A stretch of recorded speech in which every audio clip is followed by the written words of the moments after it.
Okay. So welcome. Today, Lauren, Christine, and I are going to be talking about sun transits 41 and 19. And in the conversation, we're going to be exploring around and seeing what comes up, seeing what we learn, what we can play with over the next two periods of 5.5 days. So, Christine, maybe you could start us off by starting to talk about these particular gates. Yeah, absolutely.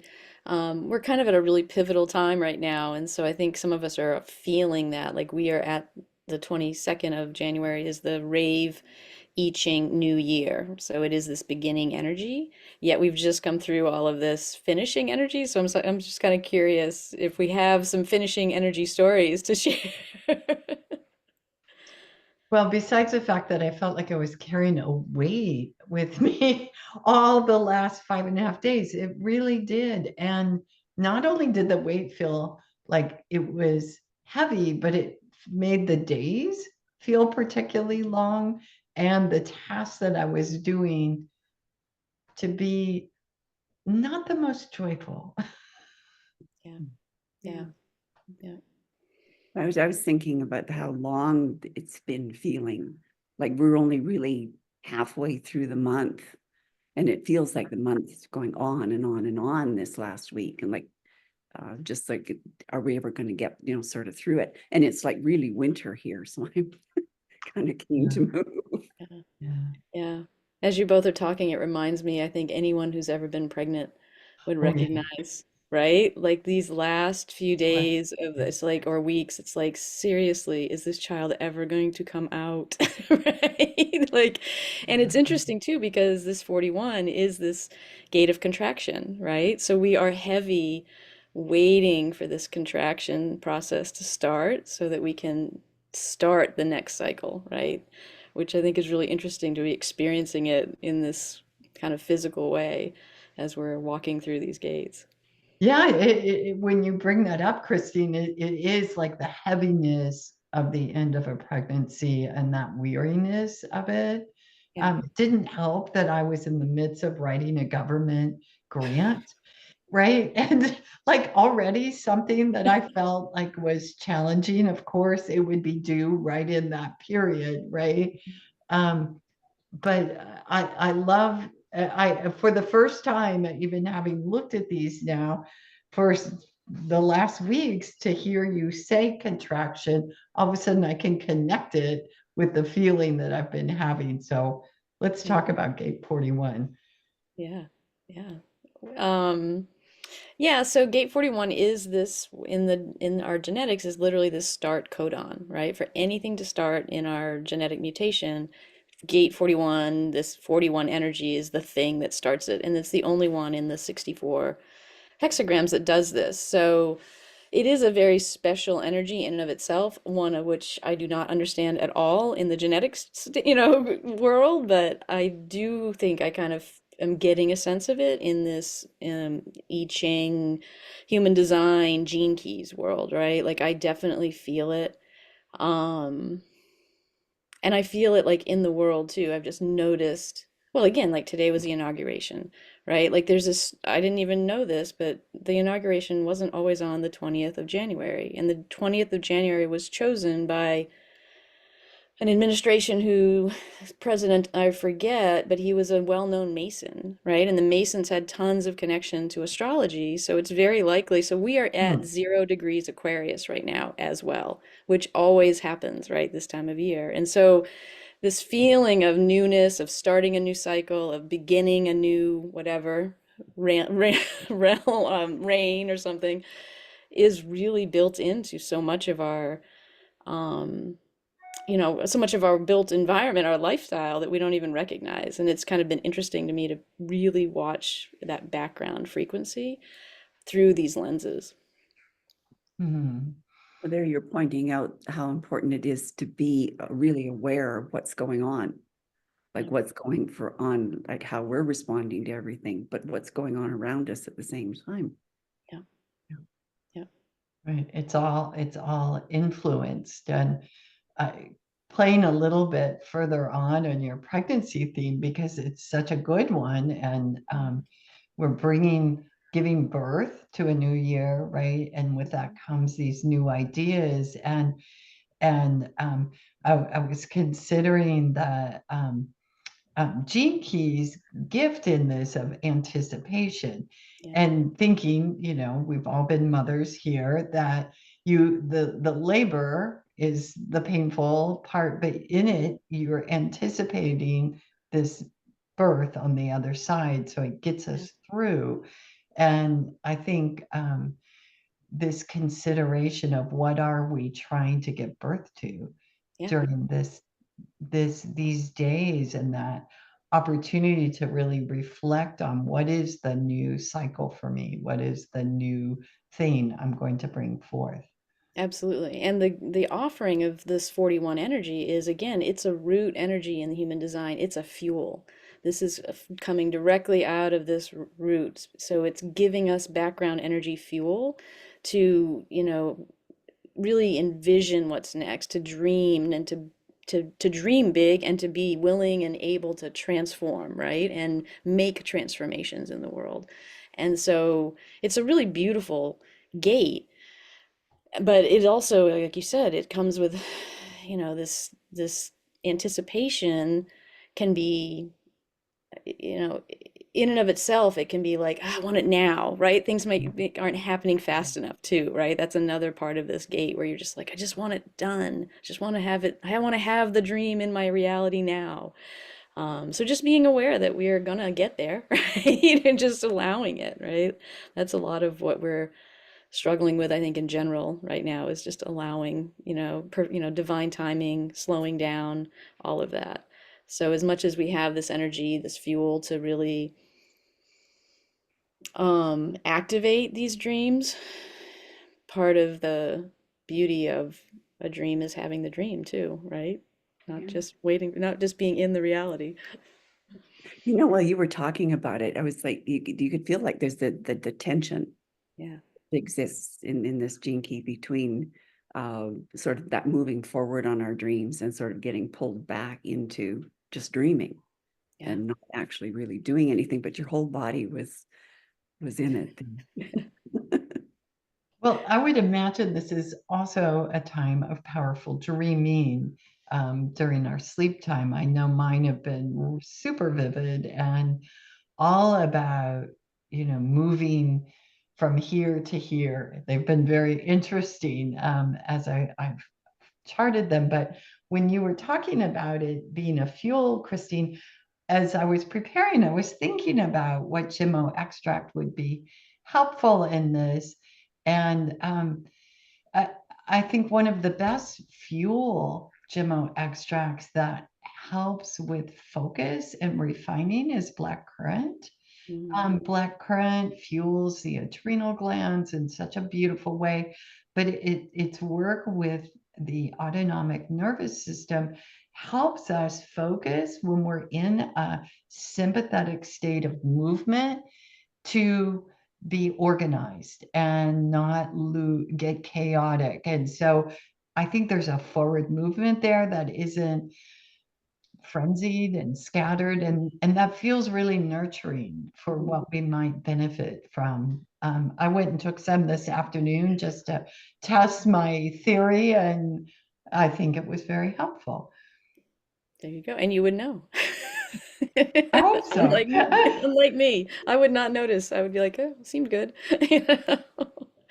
But yeah, so it's interesting, like this 41 fuel connects directly to our emotional center, right? And so there is this, it connects to this channel called hexagram called emoting, right? So there is a lot of that energy waiting to be realized in this dreaming.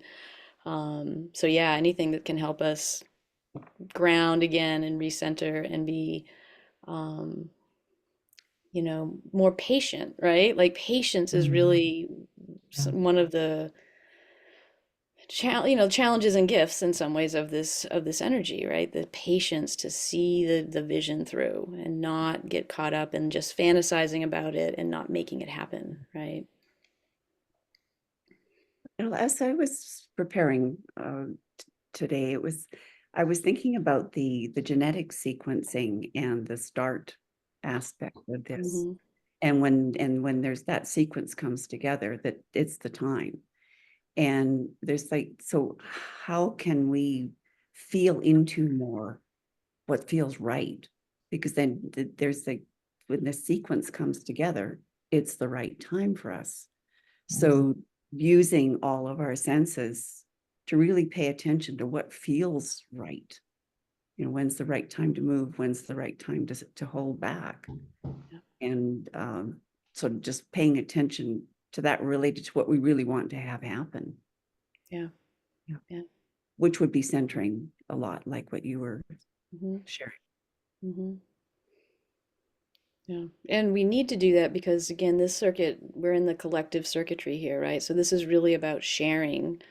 So as much as we have these dreams and fantasies of our own, life, and for us, those things that we do when they're aligned for us are also the things that bring goodness to the collective as well, right? And so being able to be patient and recognize the right timing is super important, right? Because we either, if we don't, we bring these things into the reality and they're missed by the collective because the timing wasn't right, right? So it's really another good lesson for us. It can get misguided in a way too, because we have our dreams and we have our picture of how the world should be. Mm-hmm. And we are trying to make that picture come true, even when we're not doing it consciously. So being more conscious of what it is that we're actually doing in the world, Mm-hmm. because we can be trying to make the world be in a way that's not in alignment with the people around us. And if we're not paying attention to that, it's going to cause us all kinds of grief. Yeah.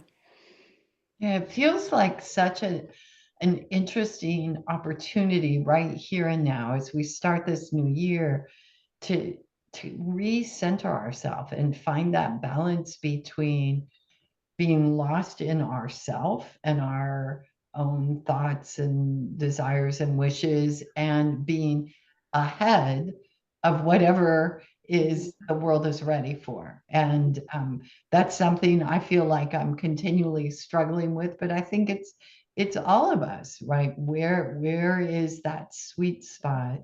And by focusing on that place of balance, I think we just come into a sense of ease in our body and ourself. And that's, I know the body is always so telling, if we're out here, we're pretty much ahead and pushing, and we don't want to be in that lost in our dream spot either. Right. Right. And we're in, interstitial times, right? We're in between worlds too right now as a collective. So it can be even harder to know what that correct timing is. It can be even harder to be connected to our own rhythm in some ways, right? Because so much around us is, incoherent in some ways, right? And so, um, yeah, that's what I think is interesting about these opportunities to pay attention to the 5.5 day cycle is because you're literally being bathed in this 41 energy of what it feels like to be in this inspired space in a patient way, right? And Mhm. so it's literally activated in your design on a conscious level if you're being, if you're aware of it, giving you the opportunity to feel what that feels like, right? And that's how we embody anything, right? Just glimpses, moments, momentary glimpses into like, oh, I think that's what that feels like, right? And then it's gone, but you have this new awareness, right, that you can always tap back into. So what does 19 have to offer, Christine?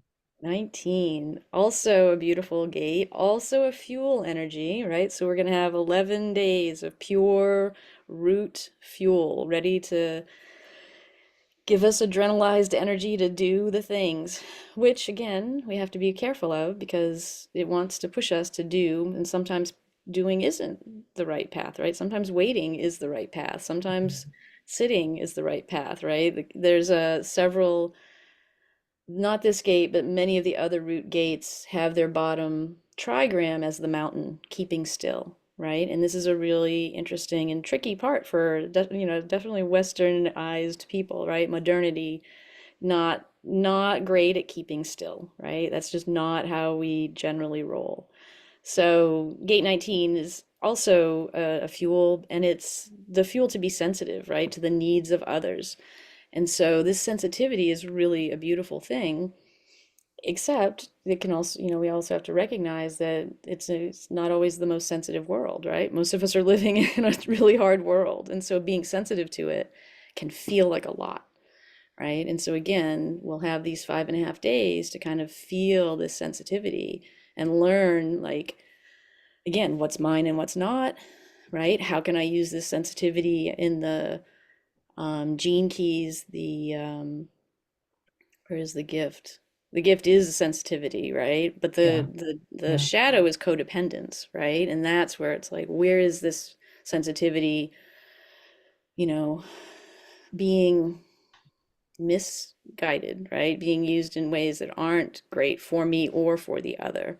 And so, yeah, I don't know. I don't know. Guys have any thoughts about it? That's not a super clear explanation, Yeah, but Christine, I was thinking about this because it is a fuel, yet it's a different it feels like it has a very different quality Mm, than 41, that it's a fuel that almost requires us to slow down, mm, and in that slowing down to be more aware and more conscientious of ourselves and others.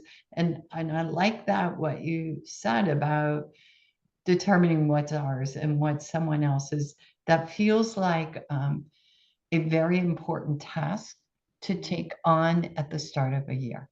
yeah. Like, okay, I've got this dream. And then as we're starting to bring it forward, we're going to very quickly hear what everyone else has to say about it. Right.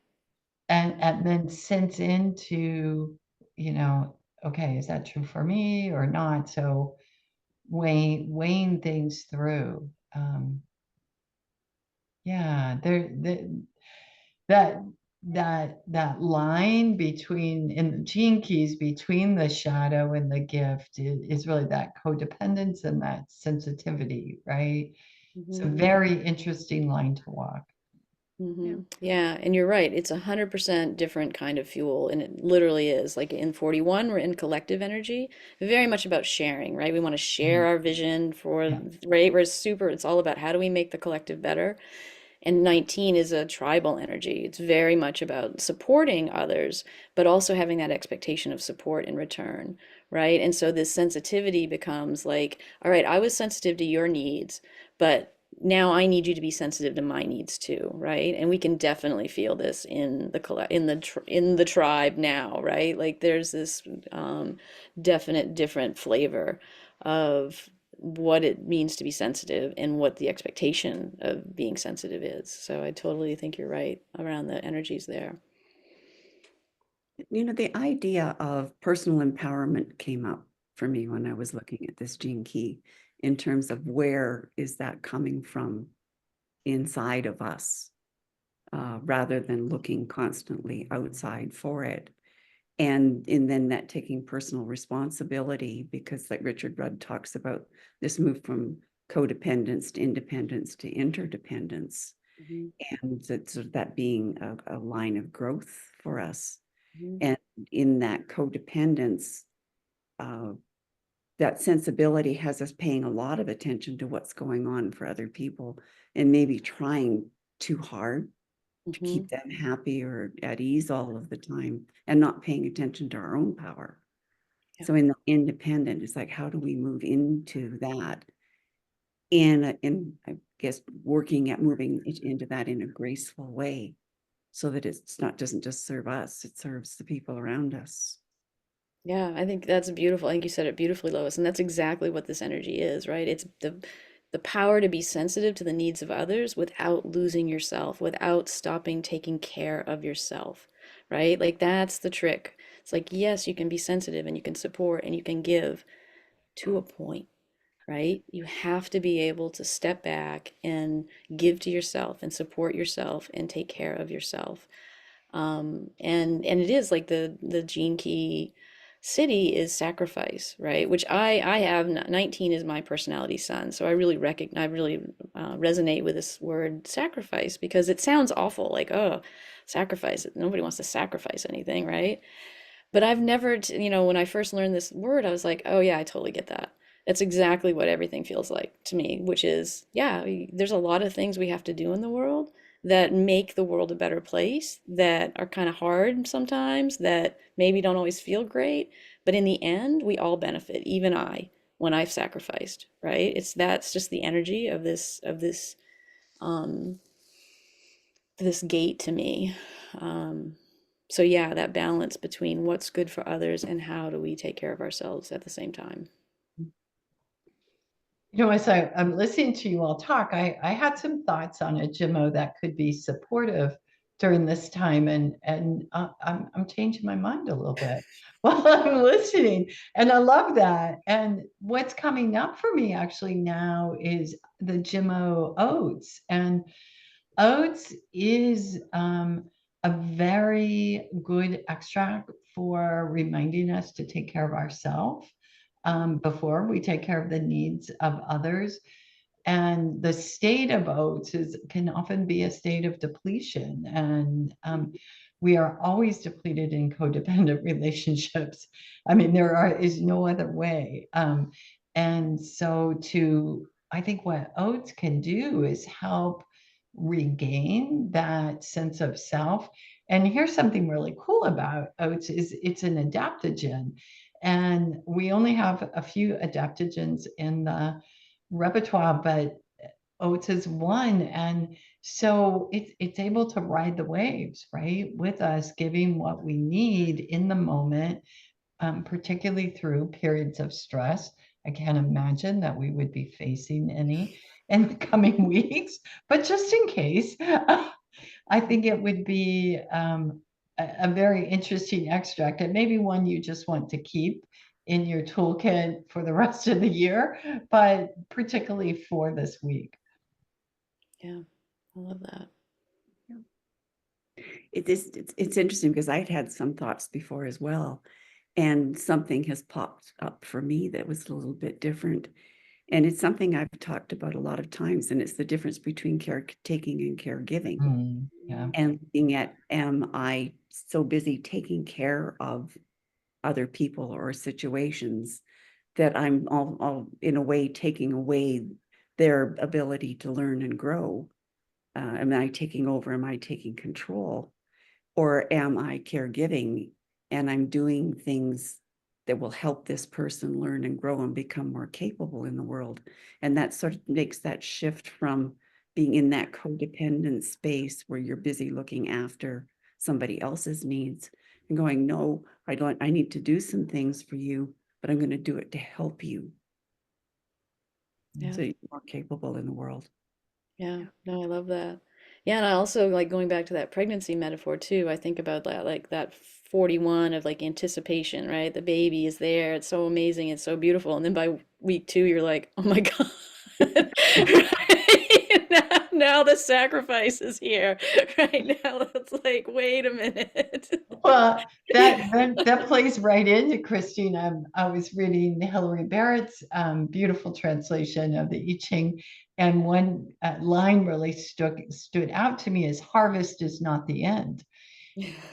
And it's like birth is not the end, but harvest is just one point of the whole cycle. And I think understanding that and having the fuel to know that we have to keep going. Yep, exactly. Love it. So that feels like a lot to hold for the next 2 weeks. Oh, well, almost 2 weeks.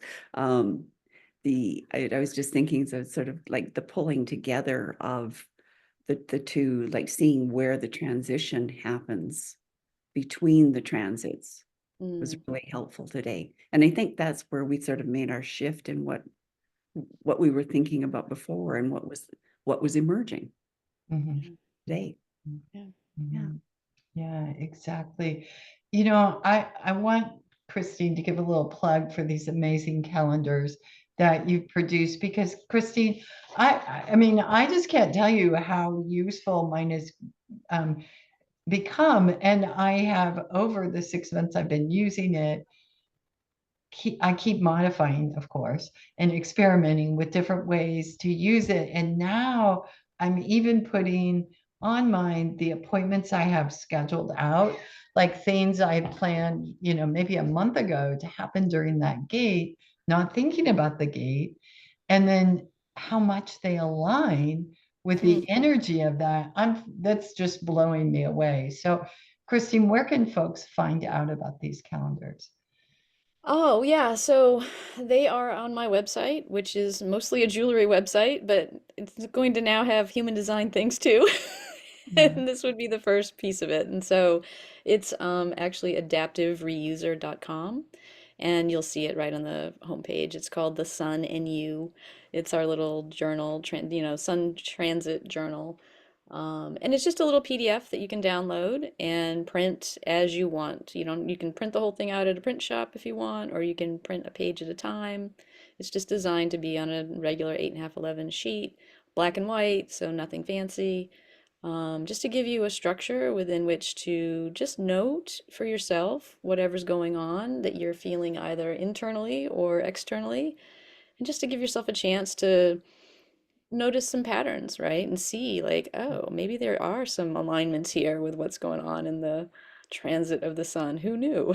You know? And making it a morning practice is so much more rewarding than looking at Google News. Trust me. I 100% trust that. Yeah. Yeah. I found it interesting quite early on, looking at sort of at the time in this way, is that I wasn't just looking at this exact time. There were realizations coming about things that happened to me. And I go, well, yeah, that happens every summer, and I'm like, so it's just different things are popping up slowly over time. It's like something's percolating. Yeah. Yeah, Yeah. For me too. I think I have the same experience where it's like, wow, how did I not recognize that before? Right? Yeah. So, right. yeah, I love it. Yeah. Well, that feels pretty complete today. Great. So thank you.